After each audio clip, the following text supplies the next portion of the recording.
Selamat pagi dan salam sejahtera bagi kita semua. Perkenalkan, kami dari kelompok 3 yang akan membawakan video pembelajaran yang berjudul Pengawasan dan Pengendalian.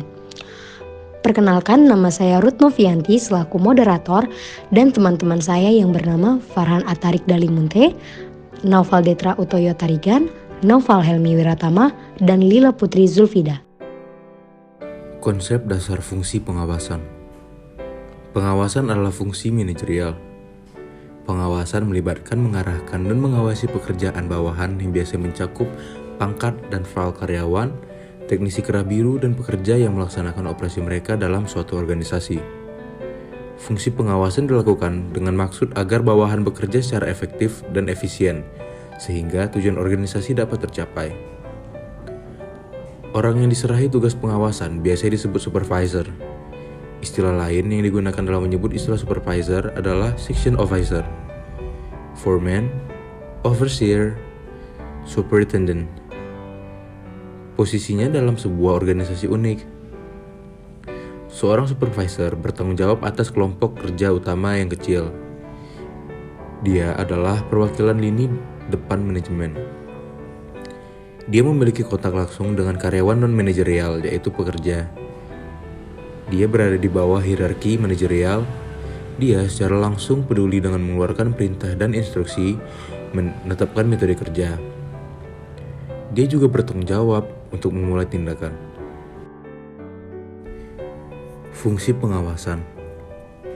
Seorang supervisor harus menciptakan iklim yang tepat, mendefinisikan tugas, menyediakan fasilitas yang dibutuhkan, harus mampu menginstruksikan dan mengarahkan anggota kelompoknya, harus mencoba untuk menggerakkan kelompok menuju kinerja tugas yang ditugaskan.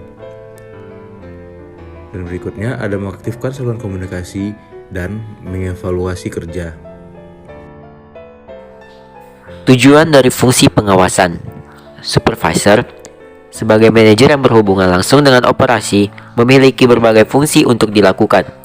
Tujuan dibalik kinerja fungsi-fungsi ini adalah untuk membawa stabilitas dan kesehatan dalam organisasi yang dapat diamankan melalui peningkatan keuntungan yang merupakan hasil akhir dari produktivitas yang lebih tinggi.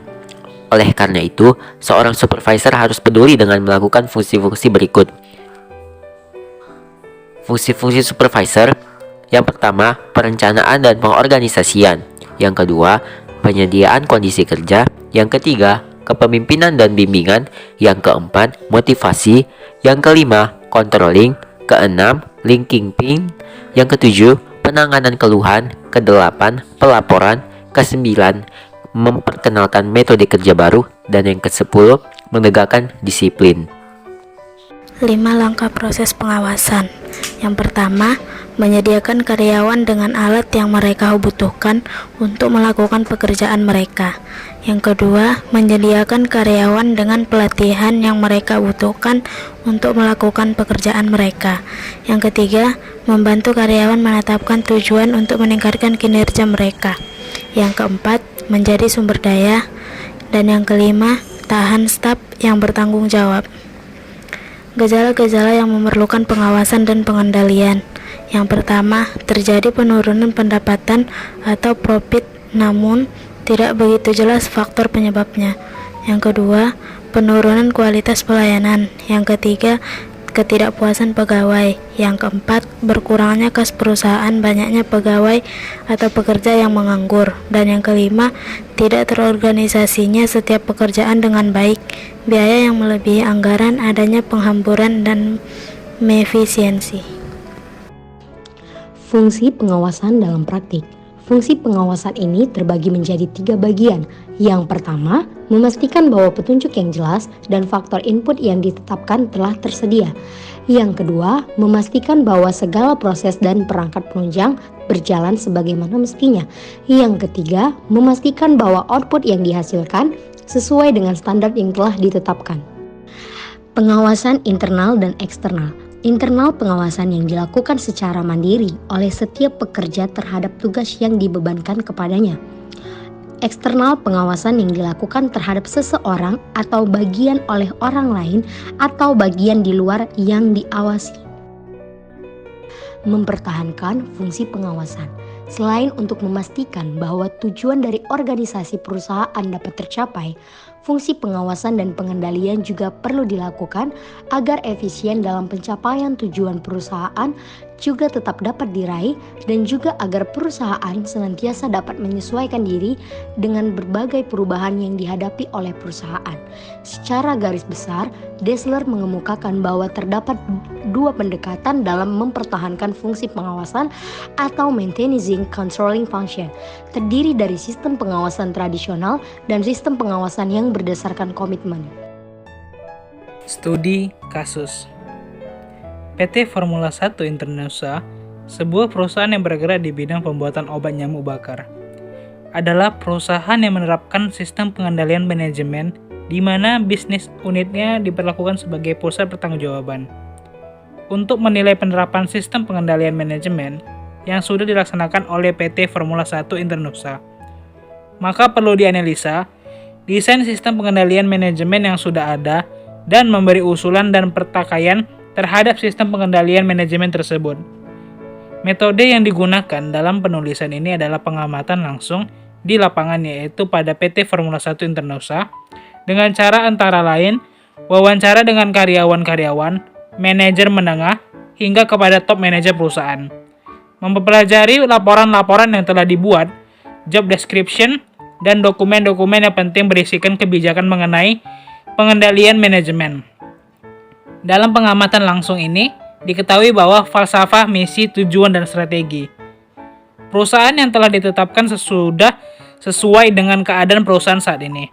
Corporate culture dalam perusahaan ini cenderung menunjukkan ketergantungan kepada top manager.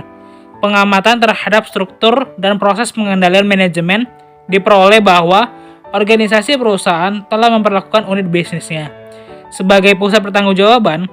Proses pengendalian manajemen yang terdiri dari pemrograman, penganggaran, operasi, dan pengukuran, dan pelaporan dan analisa PT Formula 1 Internusa sebagian besar telah dijalankan dengan baik. Secara garis besar, PT Formula 1 Internusa telah menerapkan sistem pengendalian manajemen yang mendukung tercapainya tujuan perusahaan. Saat ini, perlu mendapat perhatian khusus dari perusahaan adalah masalah sumber daya manusia yang mampu mendukung penerapan sistem pengendalian manajemen sehingga tujuan perusahaan dapat tercapai. Mengingat bahwa untuk masa mendatang PT Formula 1 Internusa akan membuka banyak unit-unit bisnis baru. Kesimpulan, dari penjelasan-penjelasan yang telah disampaikan pada makalah ini, dapat kita simpulkan bahwa fungsi pengawasan dan pengendalian di dalam suatu manajemen sangatlah penting adanya. Karena jika pengawasan dan pengendalian tidak dilaksanakan secara baik, maka akan sangat berpengaruh di dalam manajemen untuk mencapai tujuan pada suatu organisasi. Sekian dari kelompok kami, izinkan saya sedikit berpantun. Bunga melati harum mewangi, uangnya sampai di ujung jalan. Saya ucapkan terima kasih untuk waktu yang kalian berikan. Jika kami ada salah kata, mohon dimaafkan. Terima kasih.